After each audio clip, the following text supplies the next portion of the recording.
They say that one of the keys to life is to figure out what you're good at and then find a way to live off of it.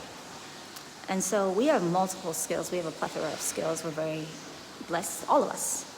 And I was having this kind of like thought about if competition is something that is natural, like are we naturally competitive, or is it something that is socially constructed? And I was thinking about, some people look at the Garden of Eden and Adam and Eve as a fable. Some people say, I don't really believe in it. I think it's a fable. I believe in it, but I believe that the three monotheistic religions, the three faiths of Ibrahim, all tell the story of Adam and Eve. And the idea of, abundance, that our Creator, when the Creator said to Eve not to eat from the tree of knowledge, I don't think that there was only one apple tree. I think that there were probably tons of apple trees. But it was like, there's apple trees, there's mango trees, there's all these types of trees. Just don't eat from that one. And, this idea of abundance, an attribute of the Creator is plenty. It's plentiful. The garden had plenty vegetation and fruit, animals. There was more than enough. And so with competition, it's kind of like a scarcity mentality or a mentality of lack. Because if I say, look, guys, there's only one spot at the top, and and you guys have to all fight it out. The person that's telling you that there's only one spot is kind of a mentality of lack. So, my point in saying this was that we're good at a lot of things, and the very fact that you're here on Earth means that you survived.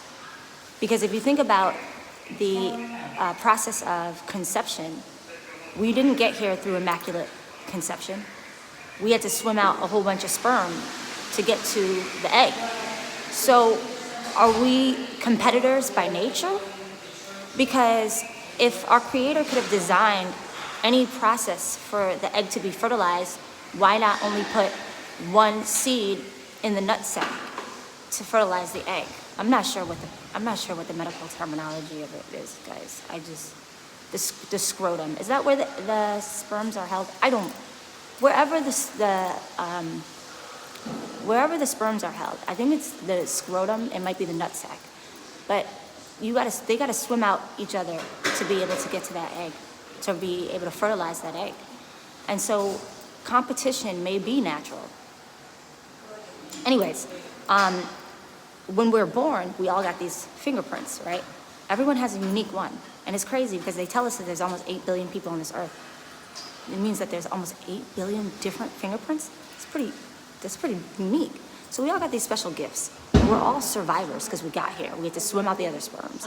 So that means that we're all very special, every single one of us. But it's a matter of, do we manifest our potential or do we not? And what we have to begin to realize is that sometimes the adversity is our friend. I know people are like, oh my God, are you going to be talking about this something from years ago?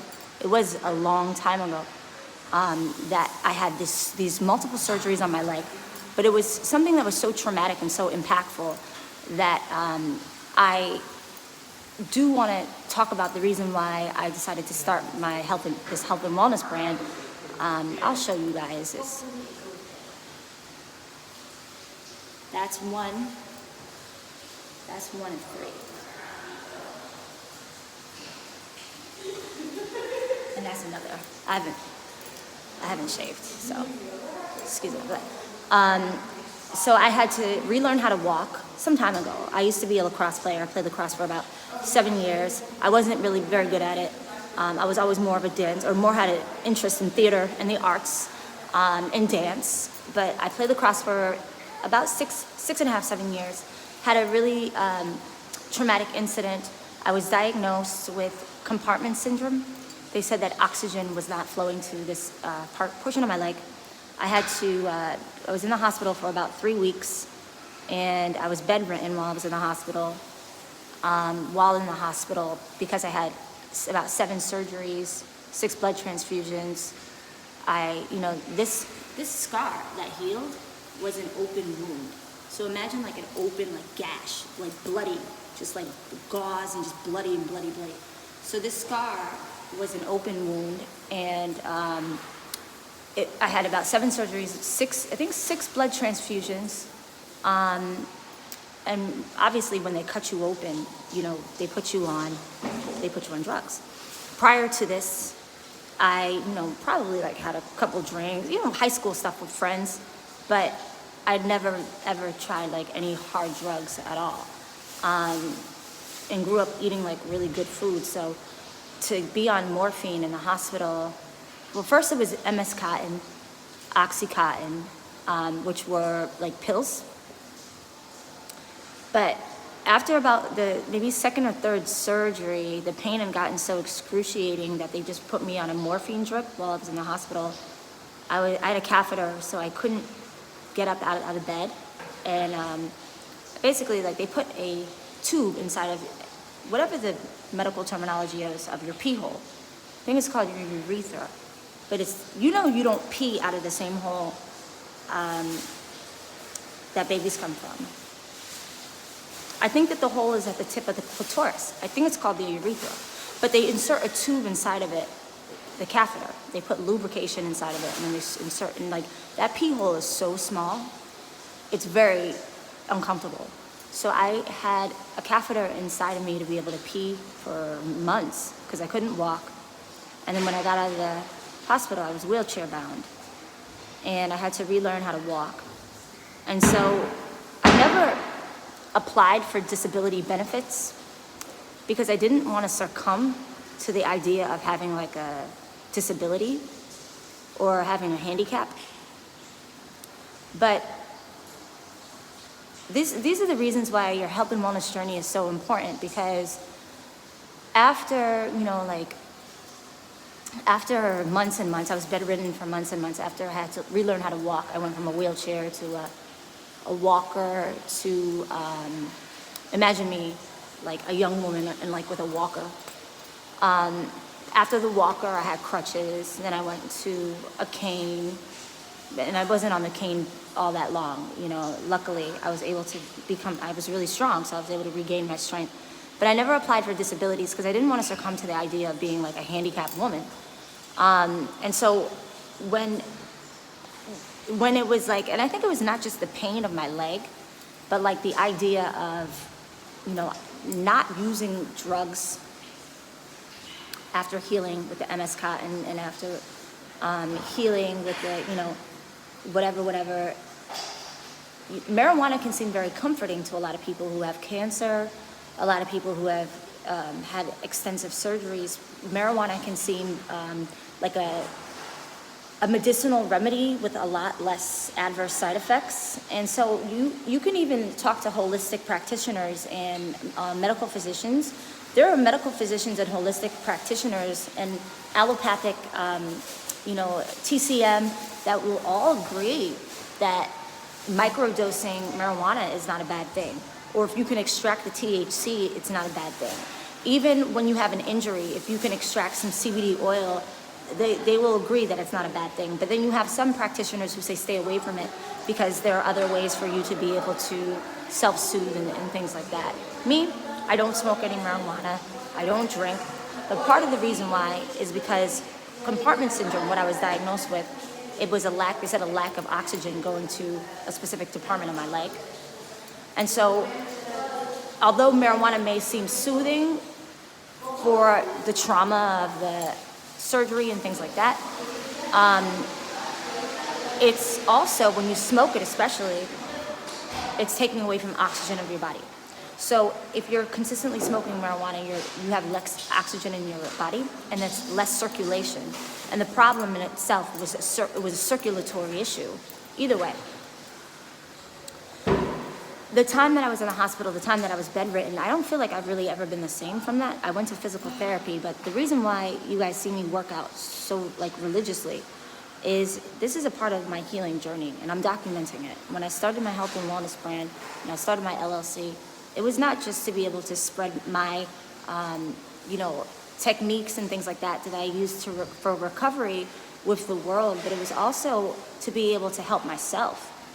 When I started the LLC, I said, I have these traumatic surgeries. I don't feel like I've ever been the same. I feel like the drugs messed with my mind a little bit. I'm not calibrated. Like, I feel like I'm always on the wrong foot when I'm dancing. I feel like I'm always, like, my brain gets boggled. I've never felt the same.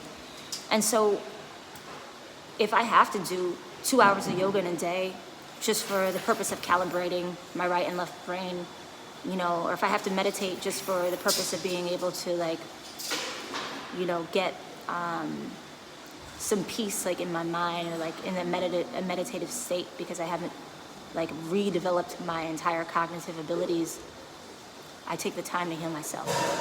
Because what I've found is there's a lot of people out here that are unhealed, that are inflicting pain on other people, and they bully people, they name call, they're mean-spirited, and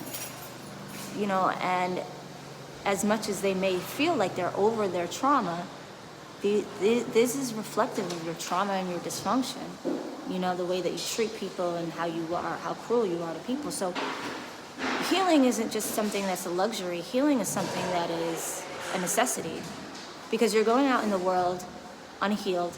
If I have an LLC, I have a corporation, I would rather hire somebody who is healed, who is, or at least on a healing journey, rather than somebody who has all these open wounds, who's going out and being destructive. And so I didn't ever want to apply for a disability. I didn't want to, submit to the idea of having a handicap. But I did want to start this LLC for the purpose of being able to help myself. I figured if I could have a health and wellness brand, it would also coincide with me as an artist and my music. And my music is my therapy. People are like, oh, psychiatric this. I'm like, have you read my songs? My music is my therapy. My lyrics are my therapy. My dancing is my therapy. So I don't operate in a passive-aggressive fashion, because I get it all out. All that angst, all that zest, all that fuel, I get it out in my music. I'm able to get it out in my music, so I don't have to go about being destructive to people in my life. But I said I was going to start this health and wellness LLC, because it's going to coincide with my music.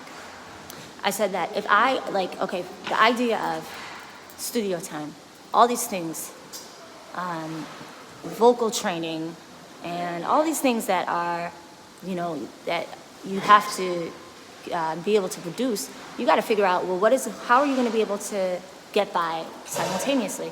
So I said, I can start this health and wellness brand. I was working in a restaurant, bartending, even times that I served. It was really taxing on my physicality. Standing on my leg for a long period of time, it was taxing on my body. It was taxing on me physically. So I said, if I can find something that's going to be able to assist me in recalibrating myself, regaining strength, like ballet is something that's been tremendous. I'll take bar classes, because even in yoga, it's amazing, but my left leg is just not the same. I can stand for a minute on my right leg. My left leg, I can't stand as long. It's not as strong. So when I'm constantly doing work to strengthen the muscles, constantly doing work, it helps me restore balance. And so I said, if I could be able to start some sort of a business that would coincide with my music being number one, I could figure out a way to be able to all put everything in alignment. And so I'm not, pouring out my heart for no reason. What I'm saying is, dancing is my thing. I love to dance. But don't think that this came easy. Don't think that I haven't had my share of adversity. Don't think that the songs that I write, that I come from my heart, like anything came easy, because I've definitely struggled in my life. I've definitely had my share of adversity. And this is just to motivate you to say, don't quit.